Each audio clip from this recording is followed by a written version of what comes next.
দর্শক বন্ধুরা, সকল প্রবাসীরা মিলে ডক্টর ইউনূসের বাসভবন কিংবা ডক্টর ইউনূসের যমুনা ভবন ঘেরাও করবে।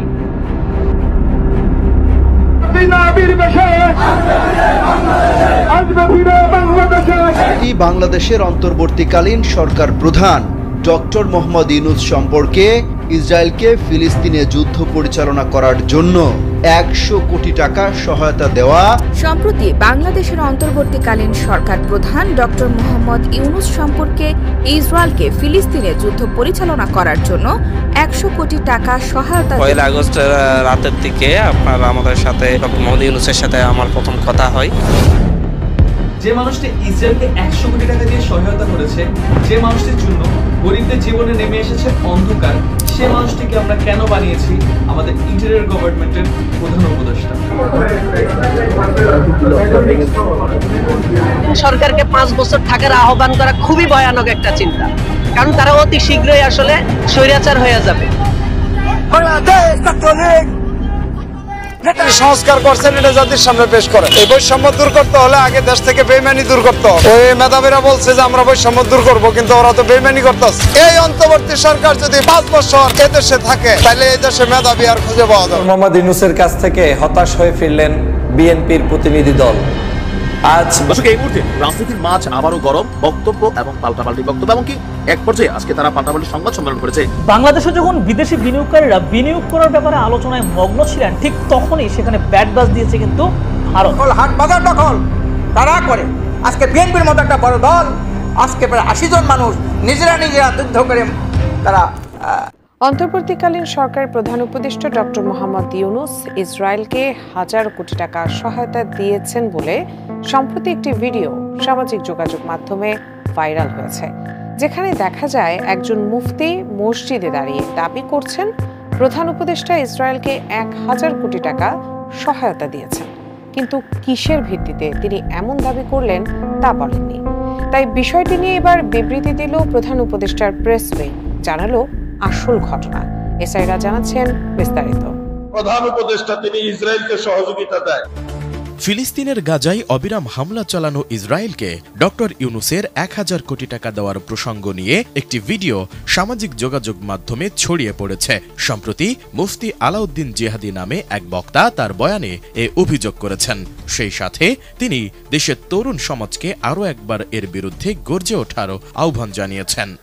1000 কোটি টাকা, সম্ভবত 1000 কোটি টাকা আমাদের বাংলাদেশের যিনি প্রধান উপদেষ্টা তিনি ইসরায়েলকে সহযোগিতা দেয়। ভিডিওটি ভাইরাল হলে তা প্রধান উপদেষ্টার প্রেস উইং এর নজরে আসে। পরে রোববার দুপুরে প্রেস উইং এর ফ্যাক্ট চেক জানায় তথ্যটি পুরোপুরি ভুয়া। সিএ প্রেস উইং ফ্যাক্টস নামক ভেরিফাইড ফেসবুক পেজে প্রকাশিত বিবৃতিতে বলা হয়েছে, আওয়ামী লীগপন্থী রাজনৈতিক ব্যক্তিরা এটি ছড়িয়ে জনগণকে বিভ্রান্ত করার চেষ্টা করছে।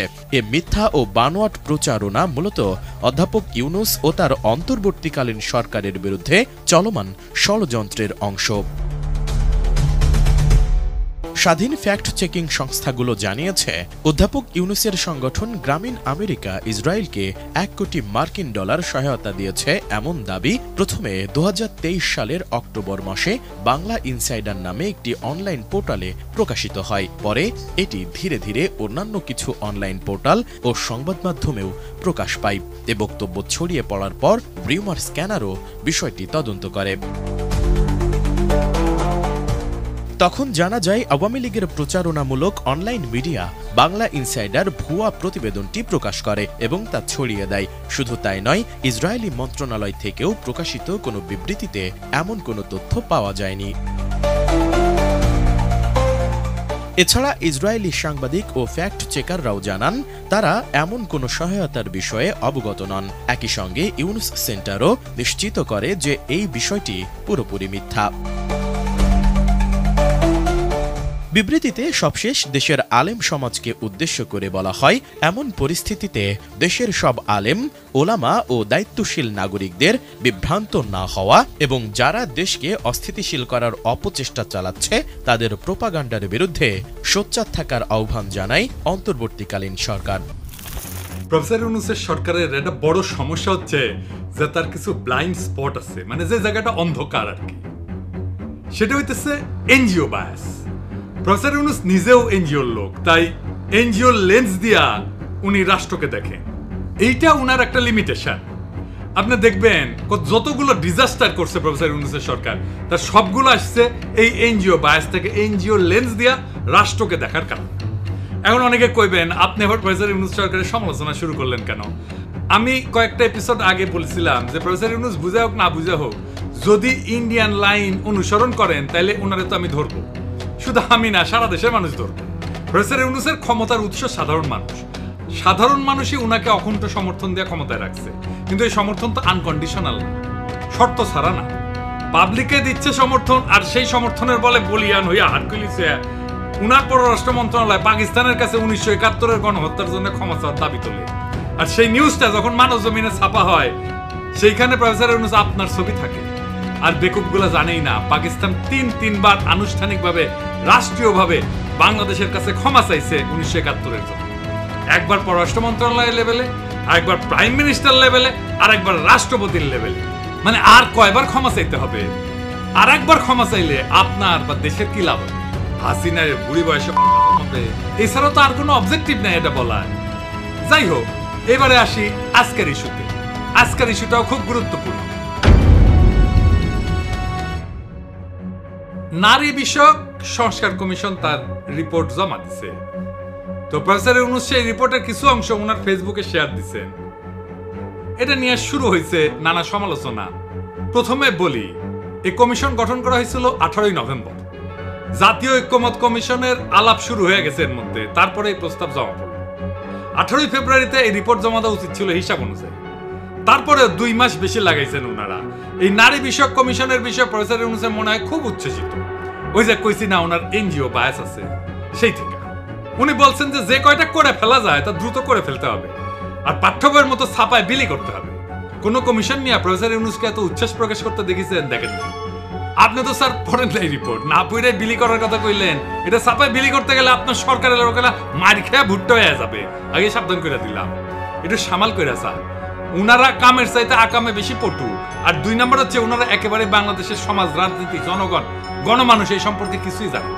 আপনি বলবেন এখানে শিরিন আপার মতো মুরব্বী আছেন, তাদেরকে আমি এই কথা বলতে পারি যে পারি স্যার। শিরিন আপা কইলেই সেটা অমৃত হয়ে যায় না। উনারে আমরা কিছু বলি না জাফরুল্লাহ ভাইয়ের সম্মানে, কিন্তু উনি একজন পার ইসলামোফোব মহিলা। আর এই কমিশনে যারা আছেন তাদের বেশিরভাগই তাই। উনাদের মিশন হইতেছে নারীর কাঁধে বন্দুক রেখা ইসলাম কোপানির রাজনীতি করা। আপনাকে এক্সাম্পল দিই। নারী কমিশন বলছে ধর্মীয় আইন মেনে চলা বাধ্যতামূলক জন্য নারীদের প্রতি বৈষম্য হচ্ছে। আপনি নিজেই শেয়ার দিয়ে কইছেন ধর্মীয় আইন অনুসরণ করা যে কোনো ধর্মের অনুসারীদের জন্য বাধ্যতামূলক। ধর্মের অনুসারীরা তো আনন্দ চিত্তে সেটা অনুসরণ করেন এবং মেনে চলেন। কেউ যদি দাবি করে ধর্মীয় অনুশাসন মেনে চলার জন্য বৈষম্য হচ্ছে, এটা খুবই বাজে অনুসিদ্ধান্ত। এর অর্থ হচ্ছে ধর্মীয় আইন মানা যাবে না, আর চূড়ান্ত মানে হচ্ছে ধর্ম থেকে দূরে থাকতে হবে। এটাই স্যার বাঙ্গু সেকুলারদের চুলকানি, আর এই চুলকানিকে আপনি প্রমোট করেছেন। এই কমিটি প্রতিনিধিত্বমূলক না, বাংলাদেশের আপামর নারীদের অংশগ্রহণ নাই এই কমিটিতে। যারা সংস্কারের নামে ধর্মীয় আইনের বিরুদ্ধে কৃপান তোলে, বাংলাদেশের মানুষ তাদের সংস্কার প্রস্তাব ছুঁড়ে ফেলে।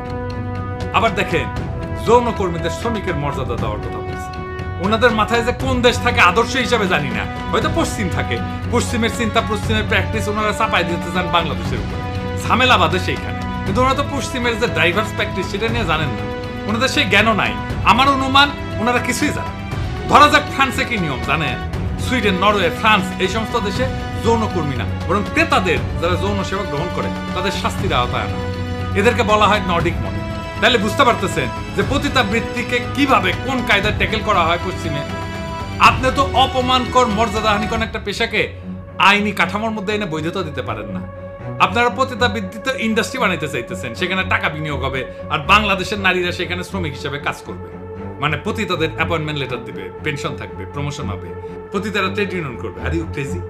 মাথা মধ্যে ঠিক আছে আপনাদের? নারীদের সম্মানজনক কর্মসংস্থান করতে হবে, এটা যদি লক্ষ্য হয় তাহলে এমন ব্যবস্থা করেন দক্ষতার যোগ্যতা অনুসারে সকল নারীর কর্মসংস্থানের জন্য বাংলাদেশের পুরুষদের যদি আধা পেটে খায় থাকতে হয় তাহলে সেটাও বাংলাদেশের পুরুষেরা মেনে নেবে। কিন্তু এটা মানবেন, আগুন জ্বালাই দিবে। মাথায় রেখে আগুন নিয়ে খেলেন না। এই যে কমিশন, এরা কি নারী নীতি বিষয়টা বুঝে? আসেন সেটা বুঝে দেখি নারী নীতি কেমন হওয়া উচিত। রাষ্ট্রের কাজ হইল সব নাগরিকের জন্য যুক্তিপূর্ণ, কার্যকর এবং ন্যায্য নিয়ম তৈরি। মোট কথায় নাগরিকের অধিকার প্রতিষ্ঠা করা।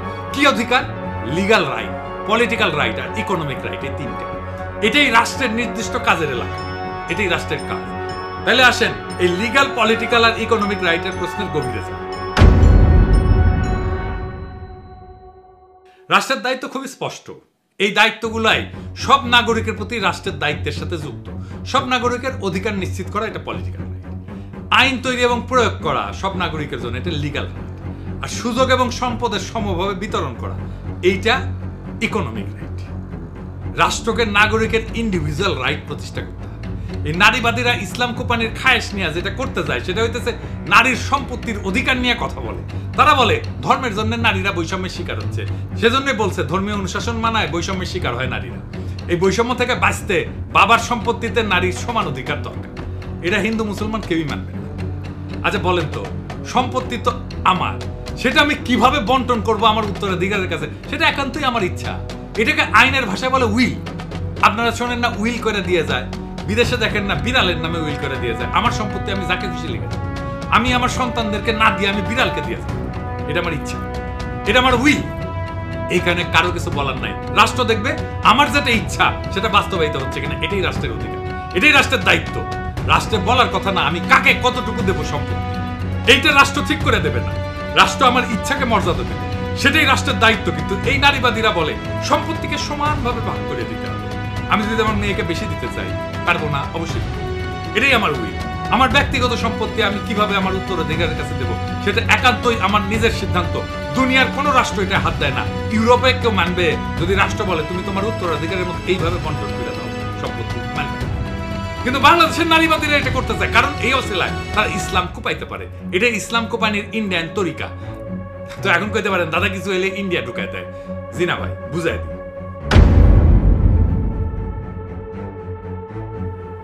আপনারা ভারতে মুসলমানদের ওয়াকফ সম্পত্তি মোদি গ্রাস করতে চায়, শুনেছেন না? কিভাবে গ্রাস করতে চায় জানেন? ইউনিভার্সাল সিভিল কোডের নামে। এটা কি?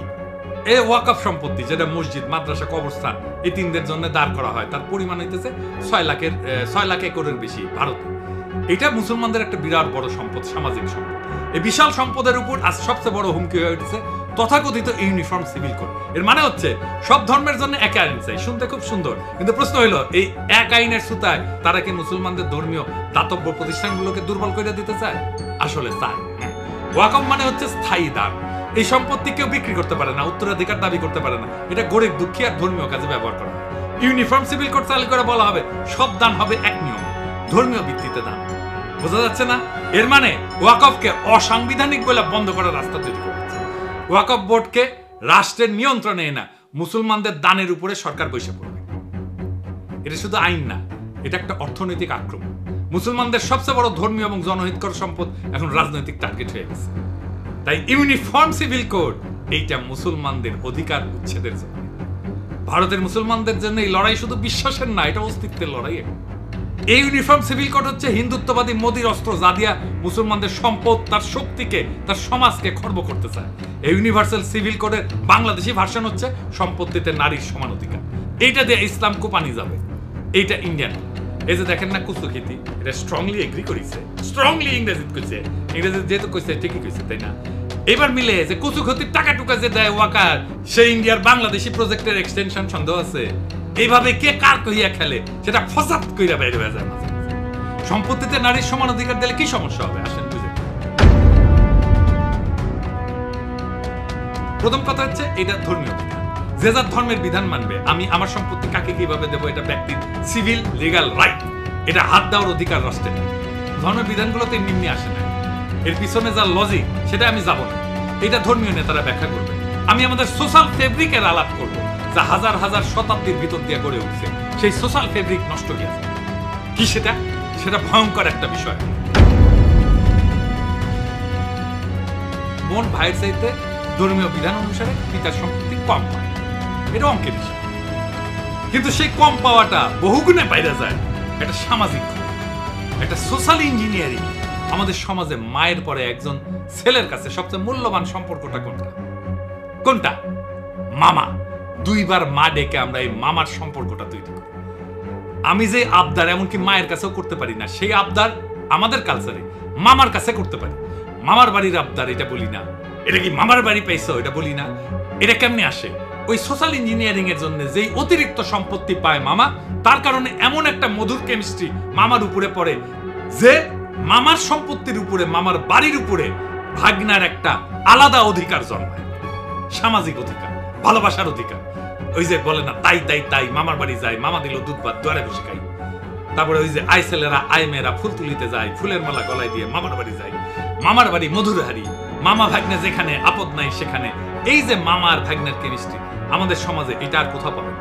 কাকার সাথে এই কেমিস্ট্রি হয় না কেন?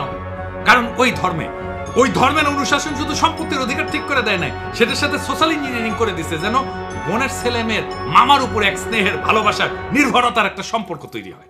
এই নারীবাদীরা সেটাও ভেঙ্গে দিবে। আপনি দেখছেন এরা এতটাই নির্বোধ যারা হাজার বছর ধরে গড়ে ওঠা একটা সমাজকে মুহূর্তের মধ্যে কলমের খোঁচায় ধ্বংস করে দিতে চায়। এতই নির্বোধ এরা। প্রফেসর ইউনূস মাঝে মাঝে ভুলে যান উনি কোথায় থেকে ক্ষমতা পেয়েছেন, ক্ষমতার উৎস কি। আমরা এটা উঠে ওনাকে মনে করে দিতে চাই। উনার ক্ষমতার উৎস বাংলাদেশের আপামর জনগণ। এই আপামর জনগণই প্রফেসর ইউনূসের সরকারকে ক্ষমতায় রাখছে। প্রফেসর ইউনূসের ক্ষমতার উৎস মানুষ। এটা যতক্ষণ পর্যন্ত মনে রাখবেন ততক্ষণ পর্যন্ত প্রফেসর ইউনূস শক্তিশালী। সাধারণ মানুষ উনার পিছন থেকে সরে গেলে উনি শক্তিহীন। উনাকে উষ্টা দেওয়ার জন্য অনেকে মুখায় আছে, ইন্ডিয়া মুখায় আছে, ওয়াকার মুখায় আছে, বিএনপি মুখায় আছে, আওয়ামী লীগ মুখায় আছে। এরা কেউ সফল হইতে পারতেছে না, কারণ সাধারণ মানুষ পাহাড়ের মতো দৃঢ় ঐক্য নিয়ে প্রফেসর ইউনূসের পিছনে দাঁড়াইছে। প্রফেসর ইউনূস তার এই ক্ষমতার উৎসকে যদি অস্বীকার করেন, সেই মুহূর্তে ওনার পতন, ওনার সমস্ত শত্রু ওনাকে ধ্বংস করে ফেলবে। তাই প্রফেসর ইউনূসের প্রতি এটা সতর্ক বার্তা। বাংলাদেশের সাধারণ মানুষের ধর্মীয় বিশ্বাস, সামাজিক মূল্যবোধ এর বিরুদ্ধে কখনো দাঁড়াবেন না। আপনি মনে রাখবেন বাংলাদেশের খুব সাধারণ মুসলিম সমাজ আপনার পিছনে দাঁড়িয়েছে। তার সমস্ত সমর্থন, আত্মার সমস্ত শক্তি নিয়ে আপনি শক্তির ভালোবাসাকে উপেক্ষা করবেন, এর পরিণতি হবে ভয়। এই নারী নীতিতে কি আছে আমরা পুরোটা পড়ে দেখিনি, কিন্তু যে স্যাম্পল বা ট্রেলার দেখলাম তাতে বাংলাদেশের সাধারণ মানুষ শঙ্কিত। আমি আশা করব সাধারণ মানুষের সংখ্যাকে গুরুত্বের সাথে বিবেচনা করবে। এই নারী নীতি ব্যাপক পর্যালোচনা ছাড়া কোনো সংস্কারের পথে অগ্রসর হওয়া উচিত হবে না।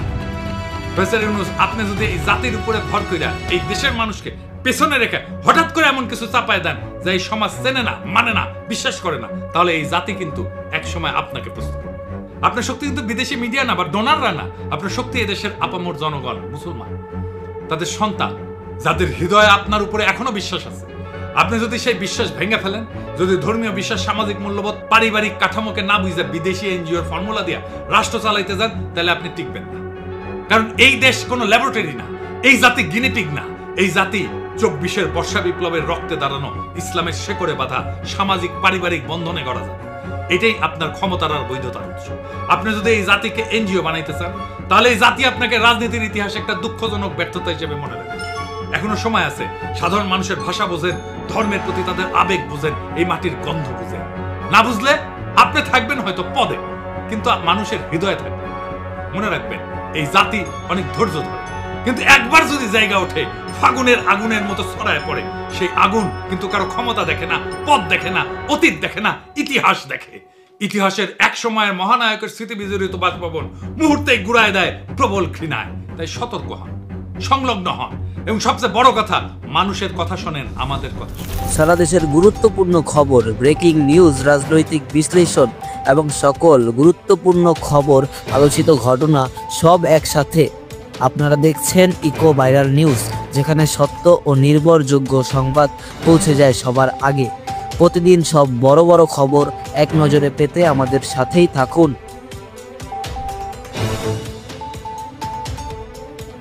এখনকার মতো এ পর্যন্তই। সারা দেশের গুরুত্বপূর্ণ খবর জানতে আমাদের চ্যানেলের সঙ্গেই থাকুন। যদি ভিডিওটি ভালো লেগে থাকে তাহলে লাইক, কমেন্ট আর শেয়ার করতে ভুলবেন না। আর নতুন নতুন আপডেট পেতে সাবস্ক্রাইব করুন আমাদের চ্যানেল এবং পাশে থাকা বেল আইকনটি ক্লিক করুন, যাতে কোনো আপডেট মিস না করেন। দেখা হবে পরবর্তী ভিডিওতে। ততক্ষণ পর্যন্ত ভালো থাকুন, সুস্থ থাকুন। আল্লাহ হাফেজ।